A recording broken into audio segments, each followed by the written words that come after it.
This has been going on for a while now, that YouTube is known to promote more from the radical and negative side of the internet, thus further radicalizing the rest of the internet that were previously neutral. The same thing has been happening to the so-called movie criticism section of YouTube, and one of the more egregious examples has just popped up in my trending page this morning.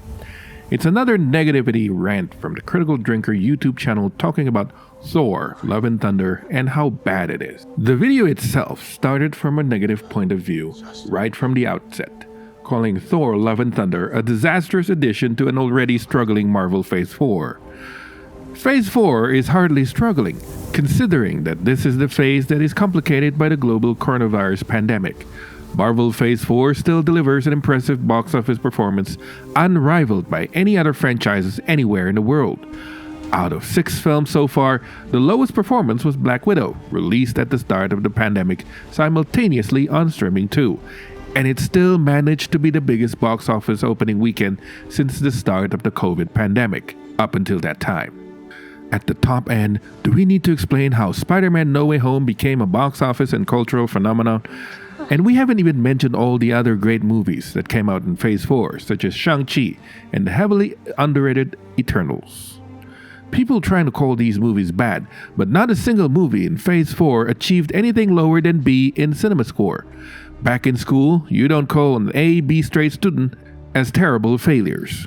From a more wider point of view of political interest influencer marketplace, there has been a semi-concerted effort among right-wing conservatives such as Critical Drinker and Nerdrotic in that they desperately need to brand Marvel Phase 4 to be a failure.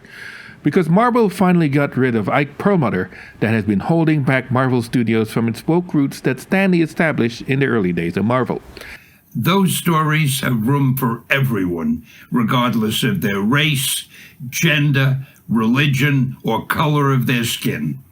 The only things we don't have room for are hatred, intolerance, and bigotry. And Phase 4 is the delineation that marks the final project that has been approved during the Perlmutter era, and the ushering in of the new, purely Kevin Feige era, who took Marvel back to its roots of being inclusive to everyone except the intolerant. And these cogs in the right-wing propaganda machines such as Ben Shapiro, Nerdrotic, and the Critical Drinker couldn't handle having white, cisgendered males sharing the screen with the global majority. But these days, you can't outright air intolerant ideologies such as racism and misogyny. Not even racist and misogynists would even admit that they are racist and misogynists. To sugarcoat this, these people would wrap their ideology under the pretense of legitimate criticism.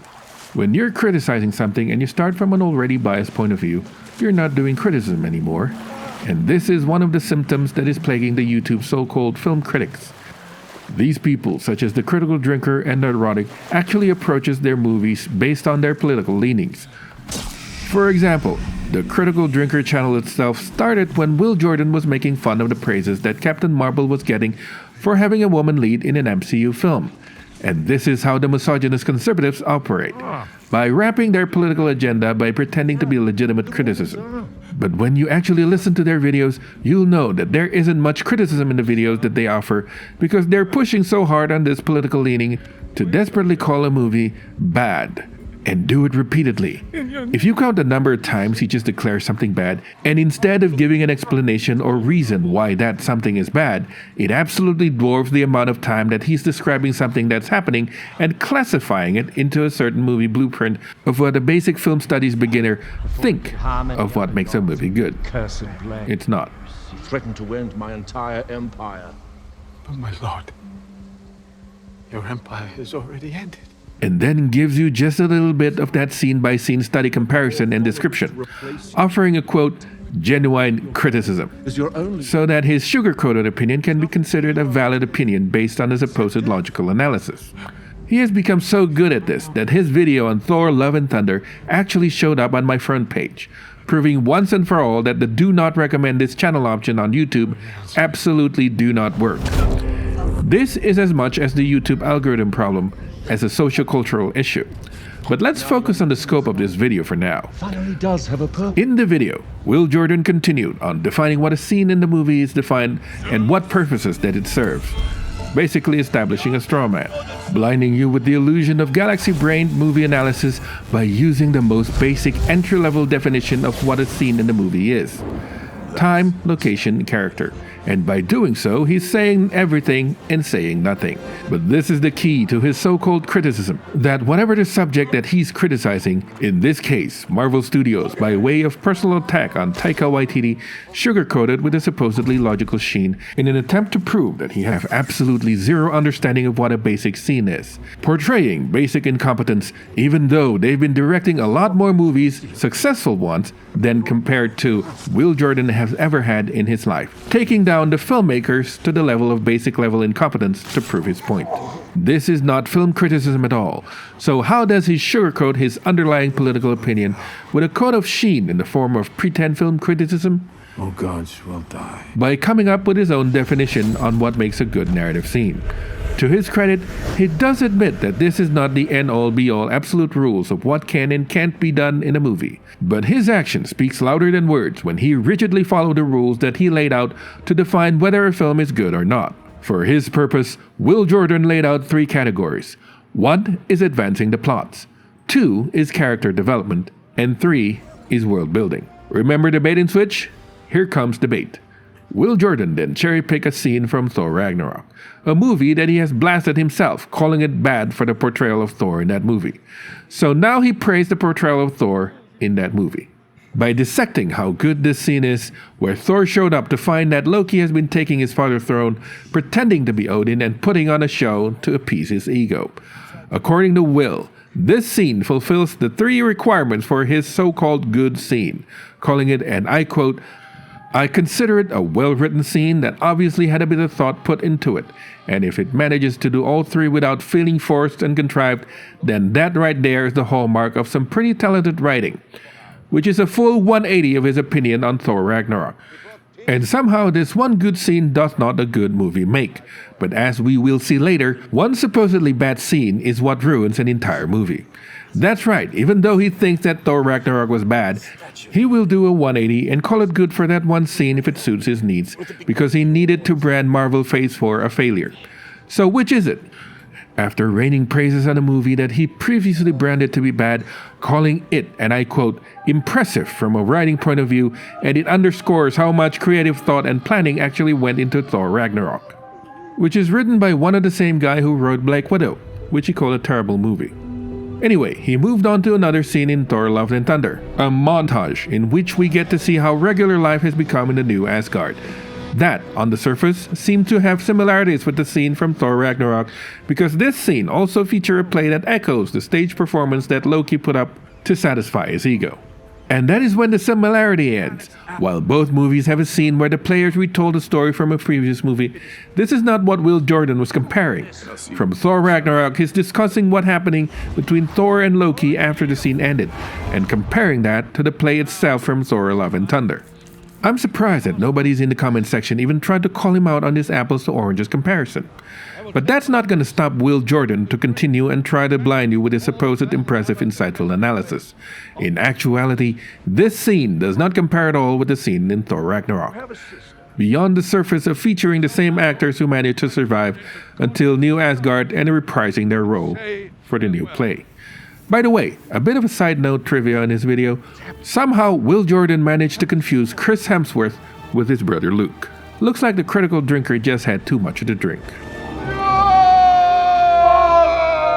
Anyway, on the get-go, Will Jordan immediately declares that, and I quote, "this scene serves no purpose at all," without describing why this scene serves no purpose at all, because this scene actually served not only as a callback to a previous scene in the last movie, it is also an entertaining world-building scene that explains to the audience how the Asgardians have adapted to life in the new Asgard, especially explaining how New Asgard was built upon an idea of a Magic Kingdom theme park, echoing the way Disneyland would put up shows based on their movies.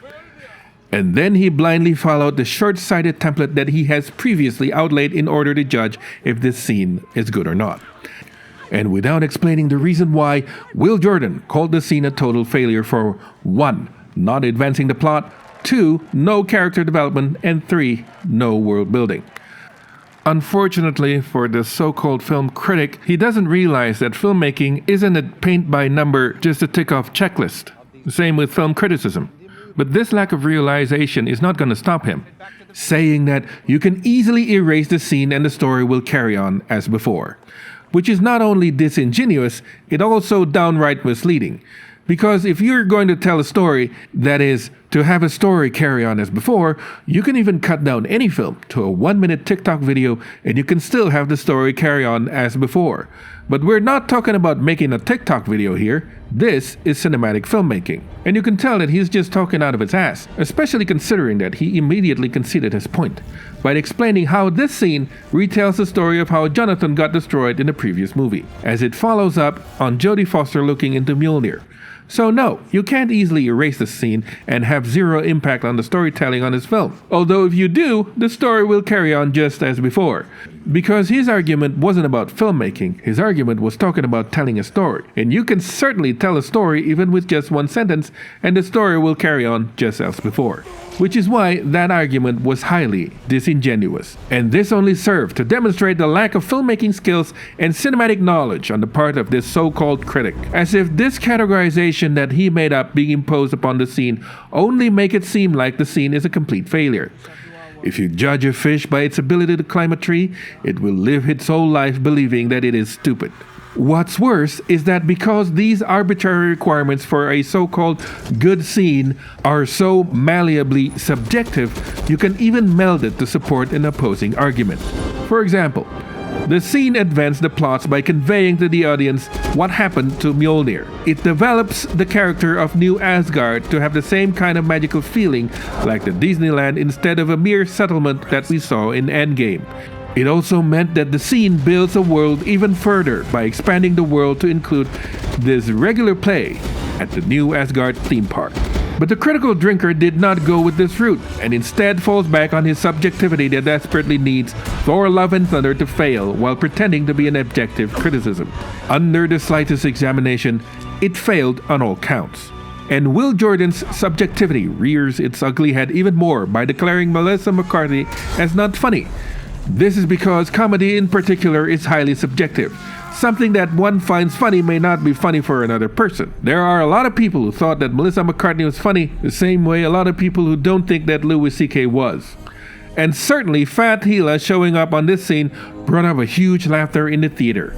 It may not bring up the same kind of laughter in some audiences, but that's just how comedy works. It's highly subjective, and for someone with a misogynist point of view, a woman can never be funny. And the rest of the video is just basically a long rant on how Taika Waititi is just a hack and a talentless director overall because he made a movie that this guy thinks isn't very good and then thought it was very good just so he can call the next movie a very bad one.